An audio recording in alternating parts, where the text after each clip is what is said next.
Correspondent, in another major story we're following today, President Bush tells the House of Representatives no way will he stand for a bill that the House has just passed. It involves a defiant vote on stem cell research in the face of a stern veto threat. Let's go to our congressional correspondent, Andrea Koppel. Andrea, tell our viewers what the House did and what the President is saying about it. Well, for the second time since Democrats took power, they are defying President Bush. They are sending him a bill that he has already promised to veto. Today, Speaker Pelosi and I send the bill to the President.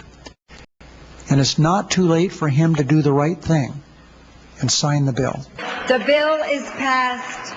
By a vote of 247 to 176, Democrats and several dozen Republicans pushed through legislation to expand stem cell research. Among those making a personal pitch, Rhode Island Democrat Jim Langevin, paralyzed as a police recruit 20 years ago. That hope of a cure has never been more real than it is today because of stem cell research.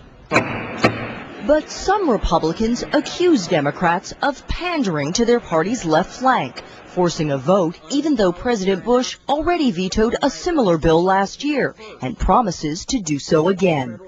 Their purpose then was the same as it is today, to attempt to score some political points at the expense of sound science, openness, and transparency. This has nothing to do with politics, and it is sad that so many people who oppose this want to politicize this issue. It isn't about politics. It is about life and death.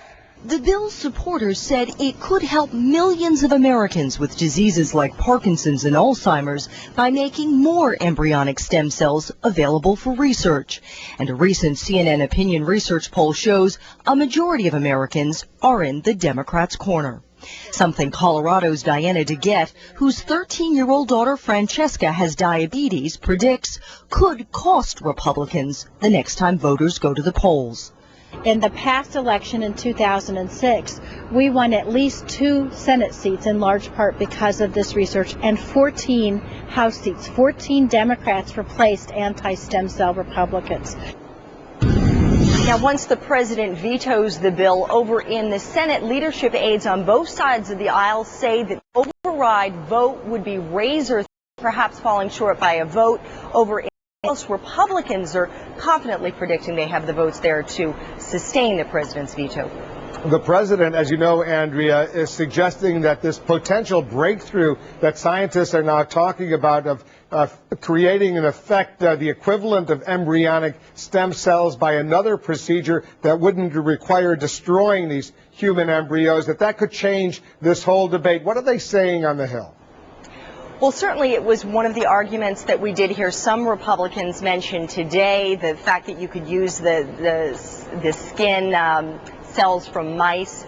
That was one argument, but Democrats responded by saying it's sort of coincidental that every time there's one of these big votes, we get a big story like this about breakthrough in research on stem cells. All right, Andrea Koppel watching this important story for us. Thank you. Coming up, an amazing discovery, a long-lost letter written by President Abraham Lincoln. It's just emerging now. It gives his personal frustrations with the Civil War also.